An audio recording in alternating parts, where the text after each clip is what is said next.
guys, this is tip 155. I'm excited about this tip. This was actually something I taught at Charlotte Westie Fest 2024 on Sunday morning.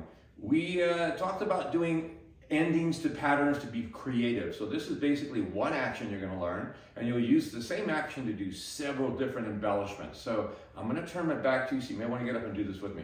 You're going to start off with the right foot. We're going to do a drill first. This is something you want to practice over and over. You're going to place the right foot on the floor with just the ball of the foot. Add enough pressure to it so that you can release the heel of the left foot and turn it slightly on the floor, but keep the heel touching the floor. Now slide that foot flat as you can away from the right foot, pushing yourself back halfway. When you get to that point, you're going to drop your right heel and lift your left heel at the same time.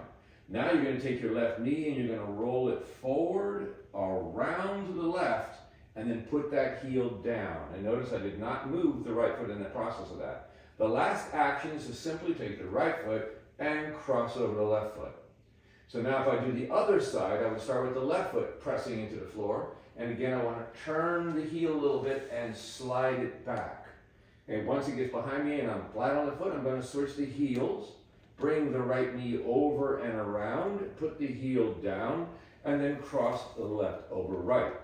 So the timing for this move is actually all done in 2 counts of music. You're going to count it either as and 1 and 2, or you can count it 1 and 2. So either way, we're going to get it done in 2 beats. So I like to do this as a quick action. So as soon as I put the right foot down, I slide the left. 1. Then I do dropping of the heel and turning of the knee. And then I cross over on 2. Do the other side. 1 and 2. And you want that nice little knee roll action in that. Along with adding that knee to the movement, I'm going to add a shoulder lift and drop at the same time.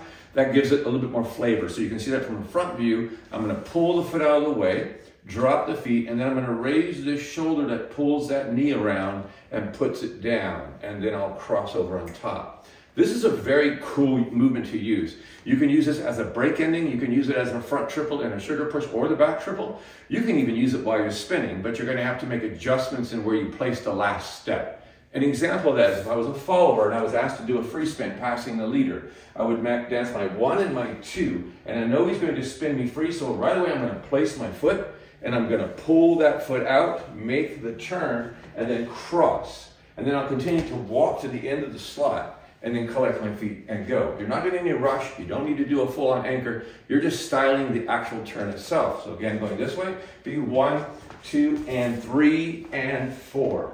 Just roll that foot out and cross over on 4, and then walk out. Now you might want your 4 to come out of the pattern so that you create distance again. So you could do your 1, your 2, you could do your and concept, slide the foot, roll the knee, and then actually step away on 4. To come out in the open position, which will give you a really nice connection. That's for the follower. Now, in a, let's say, sugar push as a leader, I would step back on my 1, my 2, I would do my first triple, 3, and 4, and then I would collect it and push it out. 5 and 6.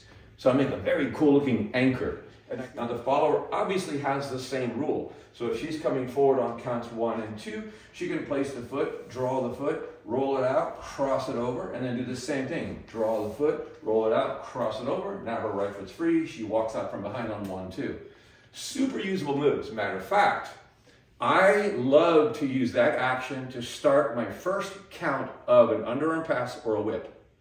Go figure, right? So what I do to make that happen is if I just finished an anchor step, let's say, I've done my 5 and 6 or my 7 and 8. Now normally you would step off the track on the 1 and maybe cross over in front of yourself on the 2. I'm already at a cross on 2, that makes sense now. So what I'm going to do is instead of just stepping to my left, I'm going to put my right foot underneath me really quickly and slide it.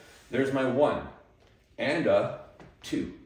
So I'm using that footwork to get out of the track. Very cool.